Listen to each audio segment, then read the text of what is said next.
Rejoignez dès à présent la grande famille des abonnés de votre chaîne Sika TV sur les réseaux sociaux. Sika TV, le vrai visage de l'actualité en Afrique, est en direct et en replay sur YouTube. Abonnez-vous et cliquez sur la cloche de notification pour ne rien rater. Nous sommes également présents sur Facebook et sur Twitter.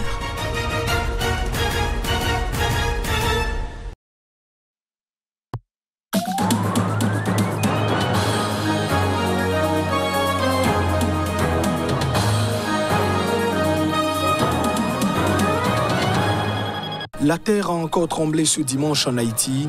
Un séisme de magnitude 7,2 a été ressenti sur l'ensemble du territoire. Les dégâts sont immenses, des centaines de personnes montent à l'appel. Au Tchad, Saleh Kebzabou, nommé au sein du Conseil d'organisation du dialogue national inclusif, l'opposant historique à Idriss Déby a été chargé par le Conseil militaire de transition.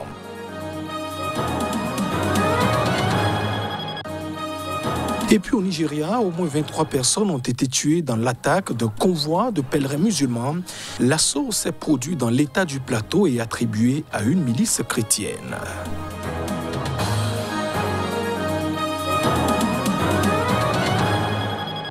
Et voilà pour le sommaire de ce journal. Bienvenue dans cette édition.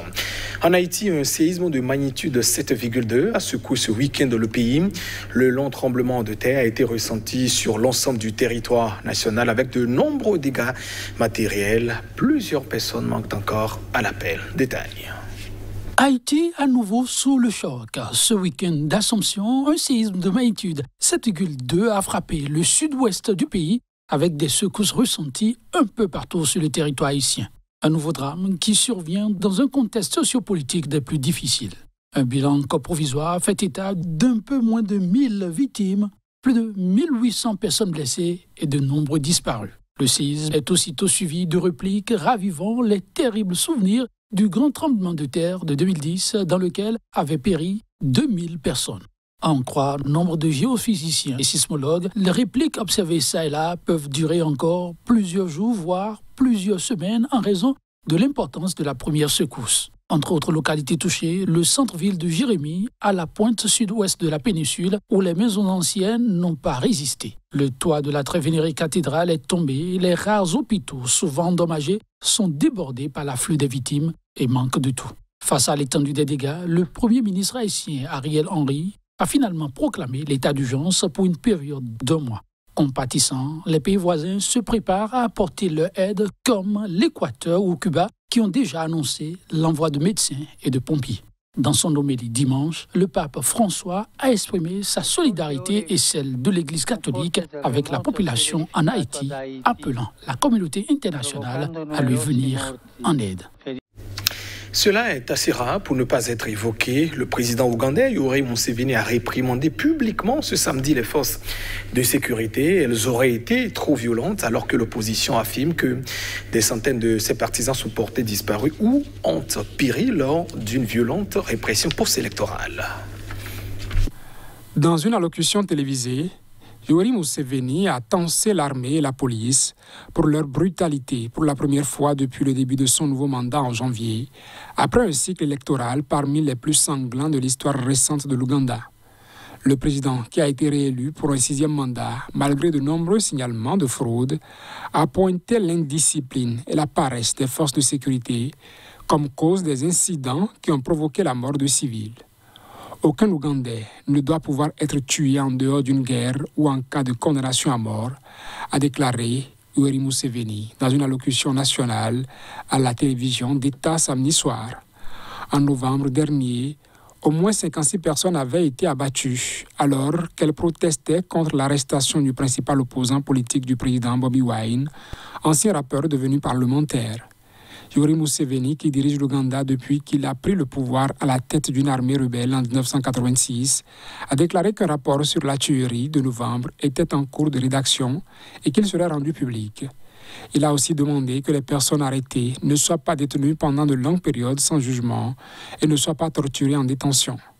Bobi Wine, de son vrai nom Robert Kyagulanyi, est arrivé second à la présidentielle de janvier dernier derrière Yoweri Museveni, mais a jugé l'élection frauduleuse durant laquelle il a été arrêté à plusieurs reprises et ses meetings interrompus par la police. Son parti d'opposition, la plateforme d'unité nationale NUP, affirme que des centaines de ses sympathisants ont disparu depuis l'élection, certains étant découverts morts des semaines plus tard ou portant des marques de torture. En mars, Bobi Wine avait été arrêté pour avoir mené une manifestation à Kampala pour demander la libération de ses partisans. Le même mois, l'ONG Human Rights Watch a demandé que cessent les enlèvements répétés par de présumés agents de l'État, d'opposants politiques. Au Tchad, le Conseil militaire de transition, le CMT, a nommé par décret, pris en fin de semaine écoulée, les quelques 70 membres qui composeront le comité d'organisation du dialogue national inclusif. Parmi eux, l'opposant historique à Idriss Déby Itno, il annonce Saleh Kebzabo. Reportage.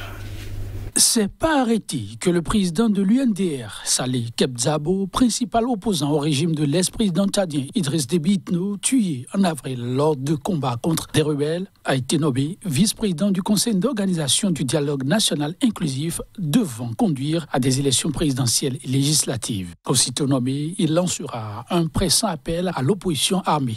Estimant que la rébellion armée a miné le Tchad depuis une cinquantaine d'années, Saleh Kebzabo l'invitera à mettre de côté toute autre considération pour des moments d'échange de vérité afin de repartir sur des bases nouvelles dans une structure démocratique. Placé sous l'autorité de Mahamad Idriss Déby Itno, le comité d'organisation du dialogue national inclusif est composé d'environ 70 personnes, membres du gouvernement et du CMT, représentant des partis, des syndicats et des organisations de la société civile. Abaka Adoun Aga, ancien secrétaire général de la présidence sous Idriss Déby, est nommé deuxième vice-président. Des sièges ont aussi été réservés pour l'Union des syndicats du Tchad ou encore pour la Ligue tchadienne des droits de l'homme, deux organisations qui font partie de la coalition Wakid Tama opposée à la transition militaire.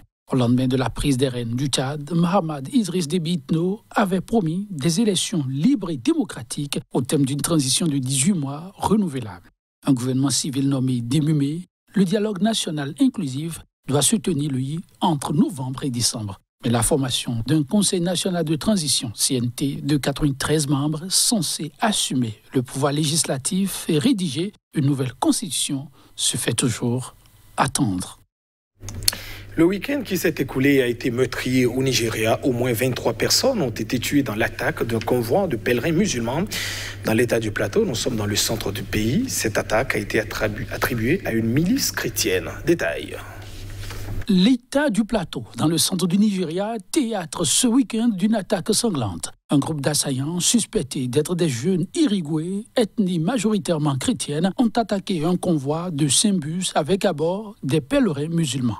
Plus d'une vingtaine de personnes ont été tuées et 14 blessées. De justesse, 21 personnes ont pu être secourues. Des enquêtes qui ont suivi, 20 suspects ont été arrêtés. Le nord-ouest et le centre du Nigeria sont depuis des années le théâtre de conflits entre pasteurs nomades, majoritairement musulmans, et cultivateurs chrétiens au sujet du contrôle de l'eau et des terres. Condamnant l'attaque, le président Muhammadu Buhari a affirmé qu'il ne s'agissait pas cette fois d'une confrontation entre agriculteurs et éleveurs, mais plutôt d'une attaque directe et hontée aux motivations diaboliques. Promettant de lourdes sanctions contre les auteurs, le gouverneur a imposé un couvre-feu dans les districts de Jos Nord, Bassa et Jos Sud de 18h à 6h du matin, se disant inquiet des tensions persistantes et des tentatives signalées de certaines personnes décidées à se faire justice elles-mêmes. Ces tensions dans le centre du Nigeria ne représentent qu'un des nombreux défis sécuritaires auxquels est confronté le pays le plus peuplé d'Afrique. Les forces de sécurité luttent par ailleurs contre une insurrection djihadiste qui dure depuis 12 ans dans le nord-est du pays contre des gangs de kidnappeurs très violents dans le nord-ouest et des velléités séparatistes dans le sud-est. Un cas d'Ebola a été détecté dans la capitale économique ivoirienne, Abidjan. C'est le premier depuis 1994, près de 2 ans après l'annonce de la fin de l'épidémie en 2021 en Guinée voisine. C'est extrêmement préoccupant, a dit l'Organisation mondiale de la santé. Les autorités sanitaires ivoiriennes ont été informées samedi par l'Institut Pasteur d'un cas positif de maladie à virus Ebola après examen d'un échantillon prélevé vendredi sur une jeune fille âgée de 18 ans de nationalité guinéenne, a déclaré à la télévision nationale RTI le ministre Pierre Demba. Il a précisé que cette jeune femme avait quitté la ville de Labé en Guinée par la route et était arrivée en Côte d'Ivoire le 11 août.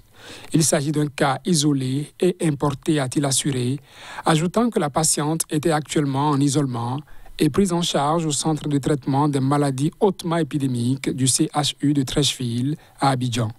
Selon le ministre, la Côte d'Ivoire dispose de vaccins contre Ebola et procédera à la vaccination des groupes cibles, personnes de santé de première ligne, contact immédiat de la patiente, forces de sécurité à nos frontières. L'Organisation mondiale de la santé OMS a précisé dans un communiqué que 5000 doses de vaccins anti-Ebola obtenues pour combattre l'épidémie en Guinée devaient être acheminées en Côte d'Ivoire. Une réunion interministérielle d'urgence s'est tenue samedi en fin d'après-midi à Abidjan sous la présidence du Premier ministre ivoirien Patrick Hachi. Parmi les mesures prises figure la réactivation du système de surveillance et de riposte au virus Ebola mis en place pendant la dernière épidémie en Guinée, l'organisation du suivi de tous les contacts identifiés, la poursuite du strict respect des mesures barrières édictées contre la Covid-19 qui reste valable pour la maladie à virus Ebola et une collaboration transfrontalière intense avec la Guinée. Le gouvernement rassure les populations et les invite à la sérénité, a déclaré Pierre Demba. Toutes les dispositions sont prises pour faire face à cette situation. Le dispositif sanitaire pour le contrôle de la maladie existe et a été éprouvé avec succès par le passé. Bien que la Côte d'Ivoire ait des frontières communes avec la Guinée et le Libéria, qui ont été durement frappés par Ebola entre 2014 et 2016, ce pays n'a enregistré aucun cas confirmé de la maladie à virus Ebola depuis 1994, l'année où un scientifique avait été infecté durant une épidémie chez les chimpanzés, selon l'OMS. Mesdames et messieurs, ainsi ça achève cette édition. Merci de votre attention. Au revoir.